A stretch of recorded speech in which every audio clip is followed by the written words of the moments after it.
आपण ସମସ୍ତଙ୍କୁ ସ୍ୱାଗତ କରୁଛି ଲର୍ନ ଇନ୍ 5 ଲାଇନ୍ସ ଚ୍ୟାନେଲକୁ। ଏହି ଚ୍ୟାନେଲରେ ଆମେ 5 ଧାଡ଼ିରେ ଜାଣିବା ମହାପୁରୁଷଙ୍କ ଜୀବନୀ ବିଷୟରେ। ଆଉ ଯଦି ମହାପୁରୁଷଙ୍କ ଜୀବନୀ ବିଷୟରେ ଅଧିକା ଜାଣିବାର ଅଛି, ସ୍ପେସିଫିକଲି ଅଧିକା ଜାଣିବାର ଅଛି, ମୋତେ କମେଣ୍ଟରେ ଜଣେଇବେ। ତାଙ୍କ ବିଷୟରେ ଆମେ ଲମ୍ବା ଭିଡ଼ିଓ ଆଣିବା ଆଉ ସେ ଲମ୍ବା video Odia Pathshala for you ଚ୍ୟାନେଲରେ ପବ୍ଲିଶ ହବ।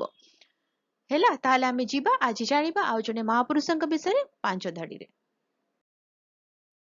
ଉପେନ୍ଦ୍ର ମହାରଥୀ ଜଣେ ଭାରତୀୟ କଳାକାର ଥିଲେ। ସେ 1908 ମସିହାରେ ଜନ୍ମଗ୍ରହଣ କରିଥିଲେ। ସେ ଚିତ୍ରକଳା, ମୂର୍ତ୍ତି, ଚିତ୍ରନାଟ୍ୟ, ସ୍ଥାପତ୍ୟ, ଗ୍ରାଫିକ୍ ଡିଜାଇନିଂ ଏବଂ ଟେକ୍ସଟାଇଲ ଡିଜାଇନ ସହିତ ବିଭିନ୍ନ ମାଧ୍ୟମରେ କାର୍ଯ୍ୟ କରିଥିଲେ।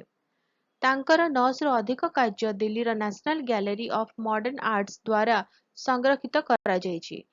1981 ମସିହାରେ ତାଙ୍କର ଦେହାନ୍ତ ହୋଇଥିଲା। ରହୁଛି, ଦେଖା ହେବା ଆଗାମୀ ଭିଡ଼ିଓରେ। ନମସ୍କାର।